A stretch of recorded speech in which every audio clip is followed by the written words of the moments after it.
Oke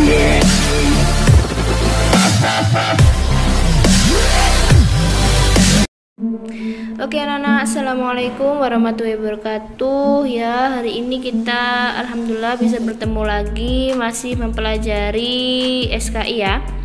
Oke, hari ini kita masih membahas tentang dinasti Ayyubiyah anak-anak, tapi subtemanya yaitu tentang runtuhnya dinasti Ayyubiyah. Jadi kita mempelajari tentang bagaimana sih cerita runtuhnya dinasti Ayyubiyah. Nah, jadi dinasti Ayyubiyah itu berkuasa selama 75 tahun, yang mana pada 75 tahun itu dipimpin oleh 9 khalifah atau pemimpin.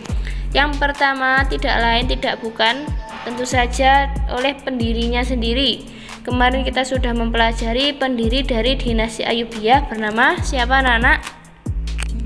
Oke, pinter, bernama Salahuddin Yusuf al-Ayyubi. Oke, kemudian ada juga Malik al-Aziz, Malik al-Mansur, Malik al-Adil, Malik al-Kamil, dan Malik al-Adil lagi. Jadi Malik al-Adil ini memerintah selama 2 kali anak-anak, 2 periode ya, menjadi khalifah keempat dan keenam. Kemudian ada juga Malik as-Saleh, Malik al-Mu'azzam Turansyah, dan Malik al-Ashraf.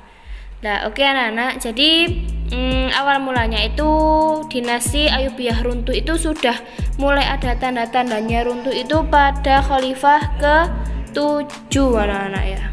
Ya, pada khalifah ke-7 bernama Malik as-Saleh ini dinasti Ayyubiyah sudah mulai runtuh. Lah, bagaimanakah kisahnya?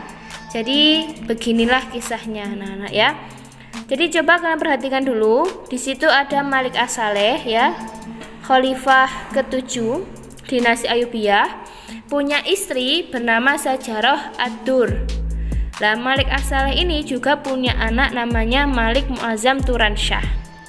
Ya, tapi Sajarah ad-Dur ini bukan ibu kandungnya anak-anak, tapi adalah ibu tirinya Turansyah.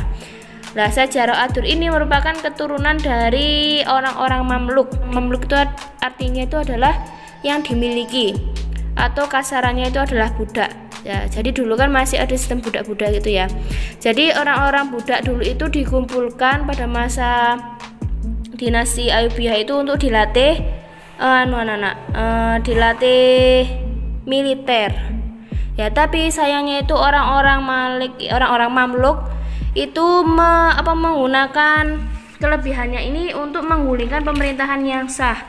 Bahkan kalau kita baca-baca di dinasti Abbasiyah itu banyak pemerintahan sah dari dinasti Abbasiyah itu yang bahkan digulingkan oleh orang-orang Mamluk, seperti itu anak-anak ya.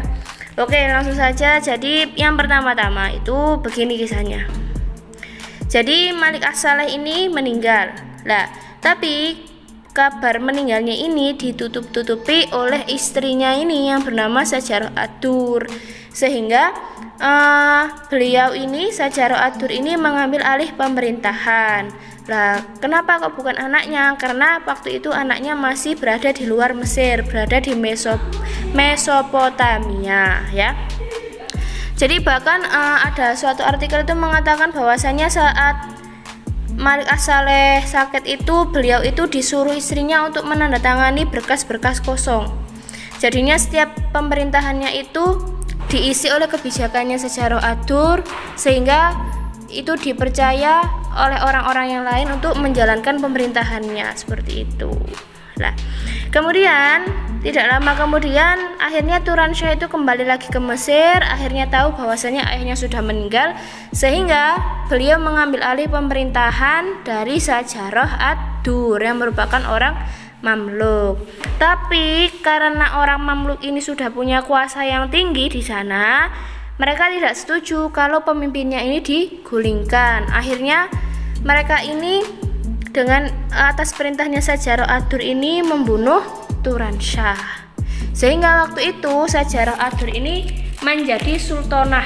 Kalau sultan itu kan pemimpin laki-laki, kalau sultanah berarti pemimpin perempuan pertama di Mesir. Nah, begitu anak-anak ya.